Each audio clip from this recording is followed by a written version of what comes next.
Yang saya hormati Bapak Kasespim, yang saya hormati Bapak Kakor WI, yang saya hormati Bapak Direktur Pencegahan Densus 88 Brigjen Ami, yang saya hormati Kasespimti, Kasespimen, Kasespima, dan yang juga saya hormati seluruh peserta didik dari Sespima, Sespimti, Sespimen dan Sespima.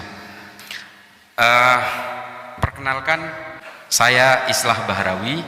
Sehari-hari saya menjadi anak buahnya Pak Ami di Direktorat Pencegahan Densus 88. Saya berterima kasih kepada Pak Kakorta, Pak Baskoro. Ini kehadiran saya di Sespim yang ketiga, mulai dari terima kasih. Setiap tahun saya hadir untuk memberikan beberapa tambahan, mungkin insya Allah mudah-mudahan ini menjadi manfaat, tambahan ilmu tentang genealogi ideologi yang berbasis kekerasan. Saya akan lebih membahas kepada itu karena saya kebetulan lahir di Madura. Saya sudah umur 53 tahun. Hari ini saya sekolah SD, saya nyantri di Pondok Pesantren Syekhona Muhammad Khalil di Bangkalan, kurang lebih sekitar 4 tahun. Saya belajar tajwid juga di Madura, saya belajar imriti, belajar taklim muta'alim, sama seperti santri pada umumnya. Kemudian saya kuliah di Fakultas Sastra Universitas Nasional Jakarta, dan saya sempat belajar sejarah dan filsafat Islam di Zaytuna Institute di Berkeley di California. Saya tinggal di Amerika kurang lebih sekitar 4,5 tahun, dan ketika 9/11 terjadi, saya tinggal di Amerika. Saya merasakan bagaimana seorang muslim baik-baik yang menurut saya menjadi muslim yang baik-baik, tiba-tiba saya ikut menjadi terstigma seperti teroris yang melakukan pemboman di beberapa kota di Amerika. Waktu itu saya mengalami kesulitan hidup sehari-hari. Saya harus lapor setiap bulan ke Justice Department. Terus saya kemudian ikut menjadi tertuduh menjadi seorang Islam di Amerika ketika itu dengan nama awalan Muhammad. Itu susah sekali, bahkan beli tiket pesawat pun susah, agak kesulitan. Yang biasanya saya dengan leluasanya bisa pergi ke Guadalajara, ke Meksiko, bolak-balik, bisa ke Kanada dan sebagainya, pada akhirnya tidak bisa, sulit sekali untuk keluar dari California ketika itu. Dari situ kemudian saya punya pandangan bahwa ini tidak boleh terus terjadi. Setelah saya pulang dari Amerika, saya sempat bekerja di perusahaan, saya juga sempat bekerja menjadi rekanan sebuah perusahaan Perancis, dan kemudian dari situ saya bisa berkeliling ke Afrika, saya bisa datang ke negara-negara tanduk Afrika. Saya datang ke Republik Afrika Tengah ketika bergejolak antara orang-orang yang menamakan dirinya kelompok Seleka berbenturan dengan kelompok Kristen bernama Anti Balaka. Saya datang ke Sudan ketika terjadi genosida Darfur, dan juga saya datang ke Nigeria, ke Monrovia, hanya untuk mempelajari bagaimana kemudian manusia bisa terlibat dalam saling bunuh satu sama lain karena akar-akar kekerasan yang mengatasnamakan agama. Kesimpulan saya yang paling umum dari berbagai kehadiran saya ke negara-negara konflik, ke Timur Tengah, Asia Selatan, dan juga ke berbagai negara di Asia Tenggara, termasuk ketika konflik antara suku Tamil dan Sinhala terjadi. Nah, ini kemudian yang harus kita bahas malam ini. Bagaimana akar kekerasan yang mengatasnamakan agama ini terjadi. Saya kebetulan belajar tentang sejarah agama Islam, mulai dari zaman ketika Islam itu pertama kali muncul dari langit sebagai agama samawat, berakar Abrahamik, lalu kemudian bagaimana kemudian seorang nabi bernama Nabi Muhammad datang ke Yasrib, yang kemudian diberi nama Madinah, dan kemudian Madinah ini menjadi epicentrum politik. Saya katakan epicentrum politik sebagai awal pergerakan Islam pertama. Nanti saya akan bahas dari sejarah Kristen dan sejarah Hindu, sejarah Buddha dan sebagainya. Karena semua agama memiliki vulnerability, mempunyai kerentanan untuk dipakai oleh kelompok-kelompok untuk menggunakan legitimasi kekerasannya dengan atas nama ayat-ayat. Dari Islam yang pertama, Nabi membangun sebuah negara. Konsep pertama yang paling awal dilakukan oleh Nabi Muhammad adalah mendamaikan semua orang yang berselisih paham di Madinah, membuat satu kesepakatan bersama, namanya Piagam Madinah, mendamaikan suku Aus dan suku Khazraj yang sudah bermusuhan 300 tahun sejak mulai dari Yaman dan bermigrasi ke Yasrib. Didamaikan oleh Nabi. Kemudian yang kedua adalah Nabi mendamaikan orang Kristen dan orang Yahudi yang sebelumnya selalu berperang untuk berebut menjadi pemungut pajak atas nama kerajaan Persia. Didamaikan oleh Nabi.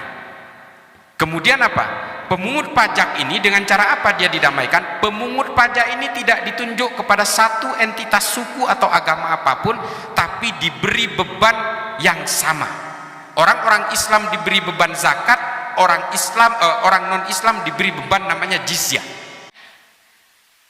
Kemudian yang ketiga adalah Nabi mendamaikan pendatang dan pribumi, yang kemudian kita kenal dengan kaum Ansor dan kaum Muhajirin. Dari pendamaian semua pihak yang bertikai inilah kemudian potensi-potensi berbagai kemelut kekerasan yang terjadi di Madinah ini kemudian diikat dengan satu kesepakatan bersama yang kemudian disebut dengan Piagam Madinah. Tujuannya apa? Menghargai semua manusia dengan harkat dan martabat yang sama tanpa melihat suku maupun agamanya. Nah, kemudian kemana ini kemudian arahnya?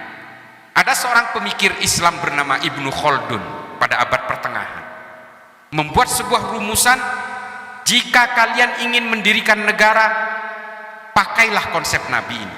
Ditulis dalam sebuah kitab bernama Al-Muqaddimah yang kemudian lebih diulas secara luas dalam Al-Ibar. Nama konsep ini Al-Asobiyah, kesepakatan bersama, social and politics cohesion. Nah, ini kemudian yang menjadi kerangka dasar dari sebuah negara. Kalau negara ini tidak punya kesepakatan bersama, maka negara itu tidak akan pernah lekang dari konflik, kata Ibnu Khaldun. Ibnu Khaldun memberi contoh negara Sudan hari ini. Lihatlah negara Sudan itu.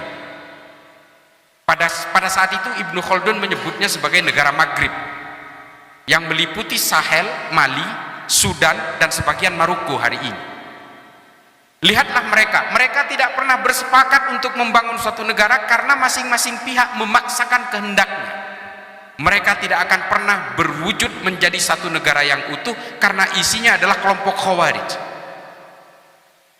Ibnu Khaldun menggunakan kalimat Khawarij di situ sebagai majas karena Khawarij menjadi entitas yang antagonis pada zamannya. Nah, nanti saya akan bahas Khawarij ini pada zaman modern ini kelompok yang mana. Nah, kemudian itu terjadi sampai hari ini. Kita tahu yang namanya wilayah Sahel sebagai wilayah sub-Sahara di Mali dan Sudan ini memang tidak pernah selesai dari konflik karena isinya adalah kelompok-kelompok Khawarij yang nanti akan saya jabarkan apa ideologi kelompok Khawarij ini. Pertama, saya mulai dari ketika Nabi Muhammad wafat. Ketika Nabi Muhammad wafat, jenazahnya belum dimakamkan. Ada dua sahabat yang dulu bersahabat erat kemudian berusaha menghunus pedang untuk saling tebas satu sama lain.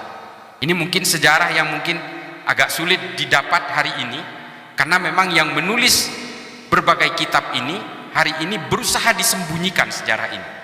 Ditulis oleh Imam As-Suyuti dalam Tarikhul Khulafa, ditulis oleh Tarikh At-Tabari dalam volume ke-8 dalam bab Ar-Rusul wal Muluk. Dikatakan bahwa dua orang sahabat Nabi yang dulu sangat akrab itu kemudian berusaha berperang satu sama lain. Ini Nabi sudah wafat, jenazahnya belum dimakamkan. Yang berperang ini namanya Sa'ad bin Ubadah dan Sayyidina Umar. Sudah saling menghunus pedang. Mengapa mereka mau ribut? Berebut untuk menjadi penggantinya Nabi Muhammad. Lalu kemudian diambil jalan tengah. Sayyidina Abu Bakar yang sedang merawat jenazahnya Kanjeng Nabi ini kemudian dipanggil, Abu Bakar, kamu harus datang. Dua orang ini sudah membawa pasukannya masing-masing. Kaum Muhajirin dan kaum Ansor yang tadinya damai berhadapan-hadapan untuk saling berperang, membela pimpinannya masing-masing. Yang pribumi membela Sa'ad bin Ubadah, dan yang pendatang membela Sayyidina Umar. Sayyidina Umar mengatakan, saya yang harus menjadi pengganti Nabi, sayalah penggantinya karena saya tokoh pribumi. Nah, peperangan itu kemudian diambil jalan tengah oleh para sahabat. Oke, kita tunjuk Sayyidina Abu Bakar sebagai pemimpin, sebagai jalan tengah. Karena Abu Bakar dulu diminta oleh Nabi Muhammad untuk mengganti beliau ketika sakit menjadi imam sholat di Masjid Nabawi. Nah, keputusan ini kemudian diterima. Tapi apakah dua yang bertikai ini sama-sama menerima keputusan itu? Tidak. Sa'ad bin Ubadah menolak itu dan menolak untuk mengakui kepemimpinan Sayyidina Abu Bakar. Lalu nanti Sa'ad bin Ubadah mengasingkan diri ke Damaskus. Di Damaskus ketika sedang buang air kecil, dia dipanah oleh 2 panah beracun, satu menancap di kepalanya, satu menancap di dadanya. Tidak dijelaskan siapa yang membunuh, tapi dalam kitabnya Murujus Sahab yang ditulis oleh Al-Mas'udi dikatakan kelompoknya Sayyidina Umar yang membunuh Sa'ad bin Ubadah. Setelah itu apa kemudian yang terjadi? Sayyidina Umar diminta untuk menggantikan Sayyidina Abu Bakar setelah Sayyidina Abu Bakar wafat karena diracun. Beberapa kitab sejarah menyebutkan karena sakit. Imam Asyuti dalam Tarikhul Khulafa mengatakan dia diracun. Beberapa kitab sejarah yang lain mengatakan beliau diracun. Peracunan-peracunan ini nanti akan menjadi postulat utama dari berbagai upaya penggulingan kekuasaan dalam khilafah. Karena apa? Yang menjadi batas kekuasaan dalam khilafah hanya kematian. Sehingga ketika ada orang berhasrat untuk menggantikan pemimpin itu harus dibunuh. Maka peracunan-peracunan ini akan menjadi metode-metode perebutan kekuasaan sampai Kekaisaran Utsmani tahun 1924. Nanti saya bahas sendiri soal khilafah ini. Waktu saya agak sedikit banyak di sini. Nanti silakan ditanyakan. Lalu kemudian Sayyidina Umar wafat, dibunuh ketika sedang sholat di dalam masjid, dibunuh oleh seorang budak dari Majusi namanya Lu'lu'ah. Dibunuh. Dalam beberapa kitab oleh Al-Mas'udi diterangkan yang membunuh itu memang bukan orang muslim, tapi sebenarnya yang berada di belakang mereka ini adalah konspirasi kalangan muslim juga, karena mereka tidak suka Umar terus berkuasa dengan sedikit otoritariannya. Nah, kemudian Sayyidina Utsman dibunuh karena tuduhan korupsi, padahal ini persoalan-persoalan kekecewaan politik, dibunuh oleh sesama orang Islam. Setelah itu Sayyidina Ali dibunuh oleh siapa? Oleh Abdurrahman bin Muljam At-Tamimi, seorang hafidz Quran 30 juz. Dia seorang penikmat sholat sunnah dan juga penikmat puasa sunnah Senin Kemis yang tidak pernah lowong.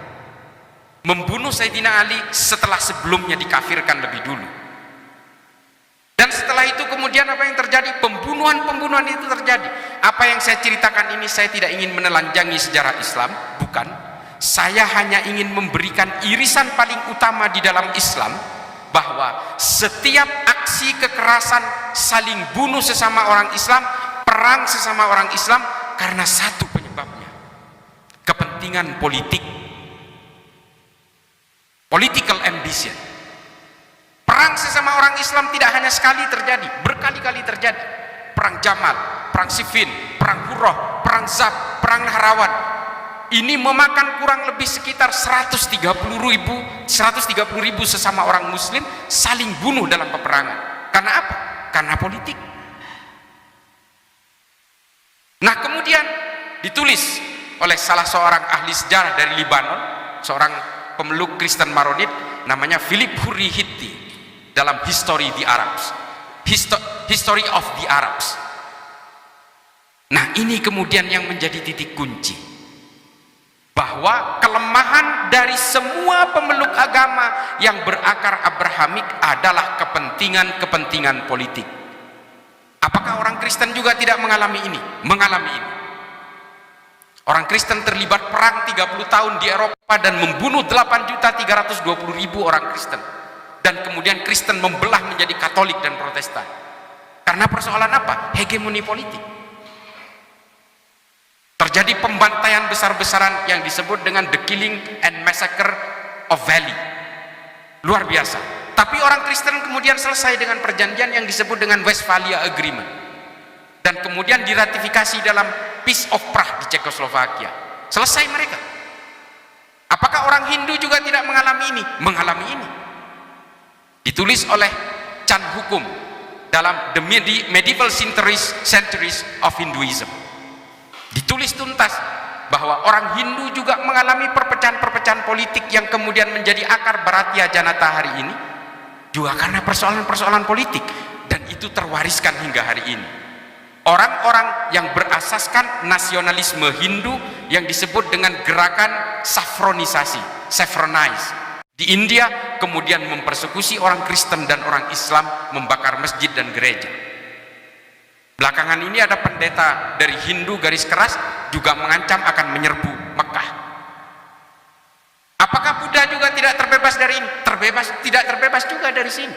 Kelompok Asin Wiratu yang mempersekusi orang Rohingya di Myanmar juga karena persoalan-persoalan hegemoni politik. Mereka ingin menjadikan Myanmar sebagai negara berbasis Buddha dan menggunakan undang-undang Buddha. Dari sini kemudian tulisan Philip Hurihiti terbukti bahwa semua agama mengalami kerentanan kekerasan-kekerasan yang berbasis radikal, ekstrim, dan teror ketika mereka terlibat dalam kepentingan-kepentingan politik. Nanti kita akan bahas genealoginya sampai ke Indonesia seperti apa. Pertentangan-pertentangan politik ini kemudian membuat orang-orang Eropa, kolonial Eropa, membuat satu kesimpulan bahwa semua kelompok agama ini harus dijadikan mesin-mesin politik sebagai alat untuk menghegemoni negara-negara jajahan. Lalu diutuslah 25 orang Eropa untuk berpura-pura menjadi Islam, berpura-pura menjadi Hindu, berpura-pura menjadi Buddha, untuk ingin tahu apa kelemahan Hindu, kelemahan Buddha, dan kelemahan Islam. Nah, ini harus baca. Mungkin Bapak Ibu sekalian, mohon maaf, ini saya langsung ngegas. Saya tidak terlalu confident juga, mungkin Bapak sekalian sudah baca buku ini. Tapi kemudian ditemukanlah rahasia kelebihan dan kekurangan dari setiap agama itu.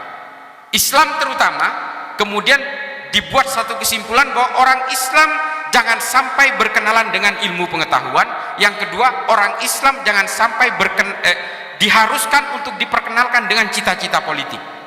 Kalau orang Islam ini berkenalan dengan cita-cita politik, maka mereka akan saling tikam sesama orang Islam dan mereka akan saling bunuh sesama orang Islam. Dan orang Hindu juga diketemukan, kalau orang Hindu diperkenalkan dengan cita-cita politik, mereka akan cenderung menghabisi siapapun yang berbeda dengan keimanannya. Dan semuanya kemudian dikulik satu persatu, termasuk juga oleh Snook Horgrove yang diturunkan di Indonesia pada awal abad ke-19. Dia juga salah satu yang memberi masukan, yang kemudian mendatangkan imigran-imigran dari Yaman dan juga dari Gujarat untuk diterjunkan ke Indonesia sebagai alat bandul politiknya kelompok-kelompok negara kolonial ketika itu. Dan kemudian diglorifikasi bahwa Indonesia ini adalah bagian dari protektorat Kekaisaran Utsmani.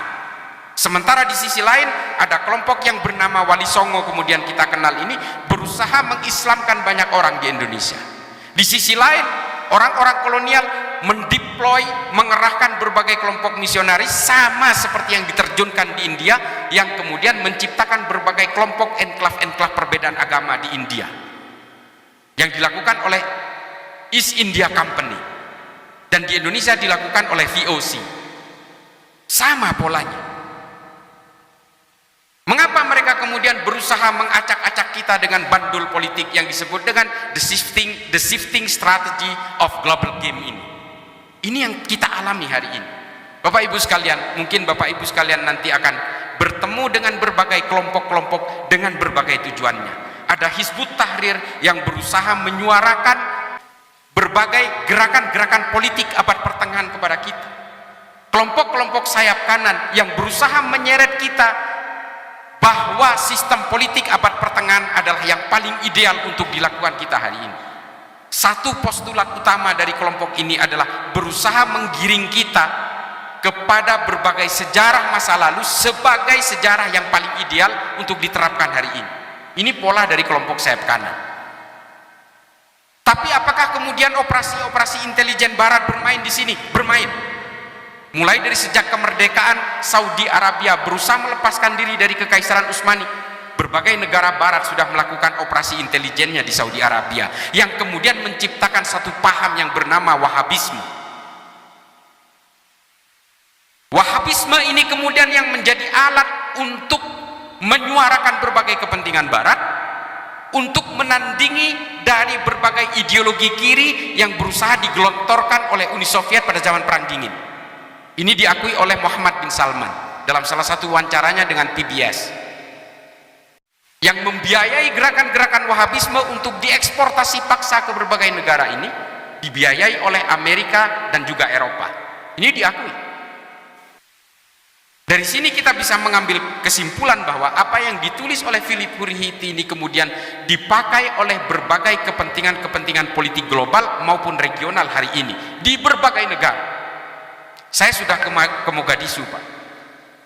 Saya sampai hari ini masih menjadi advisor untuk kontraradikal pemerintahan Somalia. Di sana kita bisa merasakan satu negara yang berpaham Wahabi bisa berperang dan tidak berkesudahan sampai hari ini. Setengahnya dikuasai oleh pemerintah Somalia, setengahnya dikuasai oleh kelompok pemberontak yang bernama Al-Shabaab. Pahamnya sama, manhajnya sama, ijtihadnya sama. Semua ulama Somalia ini adalah lulusan Mekah dan Madinah, tapi mereka berbeda kepentingan politik. Politik juga yang memecah belah siapapun. Bukan hanya karena dalam konteks berbeda keimanan, bahkan yang sama keimanan, sama tafsir, sama mazhab, bisa juga saling mengkafirkan dan saling membunuh satu sama lain karena persoalan politik. Akar-akar politik berideologi kekerasan inilah kemudian yang menjadi berbagai hantu kita hari ini. Dari berbagai kerentanan-kerentanan agama yang dijadikan sebagai tunggangan-tunggangan politik untuk mencapai tujuan kekuasaannya. Philip Hurihiti menulis, orang Islam dijauhkan dari ilmu pengetahuan karena apa? Orang Kristen berusaha dijauhkan dari berbagai kepentingan politik karena apa? Hindu juga dijauhkan dari berbagai kepentingan ilmu pengetahuan karena apa? Karena ilmu pengetahuan ini menjadi medium penting bagi siapapun yang ingin menguasai dunia. Islam pernah mengalami ini pada abad pertengahan. Keilmuan Islam dipakai sampai hari ini. Dipakai, Pak. Bapak kimia modern itu sampai hari ini Jabir Ibnu Hayyan, yang menemukan teori pertama tentang oksidasi dan fermentasi. Ini orang Islam. Yang menemukan angka 0 dalam matematika itu namanya Al-Khawarizmi. Orang Islam, Pak, yang kita pakai hari ini. Kalau kita tidak mengenal angka 0, kita tidak menemukan -1, -2 dan half number antara positif dan negatif. Lalu kemudian Ibnu Sina menemukan teori-teori kedokteran, dan juga Ibnu Khaldun menemukan teori-teori ekonomi yang kemudian dikutip oleh Karl Marx dalam Das Kapital, dipakai juga oleh Adam Smith untuk teori kapitalisme permodalan yang disalurkan kepada berbagai warga negara untuk mengaktifkan kelompok-kelompok menengah, dan juga dipakai oleh John Locke dan John Maynard untuk merumuskan demokrasi modern hari ini. Jadi kalau ulama dulu, nasionalisme, pendeta, pastor memutuskan bahwa Pancasila ini adalah wadah bersama, ini nggak salah, Pak. Secara genealogis ini mengakar kepada pemikiran berbagai agama.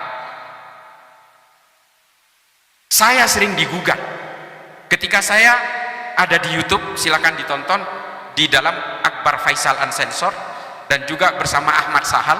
Saya mengatakan bahwa Islam tidak pernah punya sejarah politik yang gemilang, tidak pernah. Kalau Nabi Muhammad jangan dibaca. Nabi Muhammad ini punya sifat maksum, dihindar dari kesalahan, dan semua nabi termasuk Yesus, David, Moses, semua tidak punya kesalahan-kesalahan yang bersifat yang berakibat terhadap implikasi dosa. Ini keyakinan kita, Islam mengakui ini. Kita tidak usah bahas soal itu. Tapi pasca kenabian, after the prophet era, umat Islam selalu gagal untuk mewujudkan mimpi-mimpi politik. Khulafaur Rasyidin gagal. Mengapa saya berani mengatakan gagal? 3, bahkan saya mengatakan 4 dari khalifah paling utama itu juga mati terbunuh. Bani Umayyah, 6 dari khalifahnya mati diracun. Cucu Nabi mati diracun, Sayyidina Hasan. Sayyidina Husain dibantai di padang Karbala, dipenggal lehernya, ditusuk ke ujung pedang kepalanya, lalu diarak di jalanan di Damaskus dan kemudian ditepuk tangannya. Kemudian setelah itu ditaruh kepalanya di baskom, dipersembahkan kepada Yazid bin Muawiyah, rajanya. Sesama Islam, Pak. Padahal ini cucu Nabi. Kalau bulan purnama oleh Nabi Muhammad, dua cucunya ini ditaruh di paha kanan dan di paha kirinya, lalu ditimang-timang. Begitu sayangnya Nabi Muhammad kepada dua cucunya. Tapi karena persoalan politik, dua-duanya dibantai. Nah ini kenapa? Karena politik. Permusuhan Sunni dan Syiah bertahan sampai hari ini. 1421 tahun. Karena apa? Karena politik. Kalau sudah persoalan politik, Pak, mengatasnamakan agama, semua kejahatan akan terlihat terhormat. Yazid tidak pernah merasa salah. Abdurrahman bin Muljam At-Tamimi membunuh Sayyidina Ali, sepupunya Nabi, mantunya Nabi, tidak pernah merasa bersalah sampai dibakar hidup-hidup pun dia tidak menyesal, karena dia merasa membunuh orang kafir.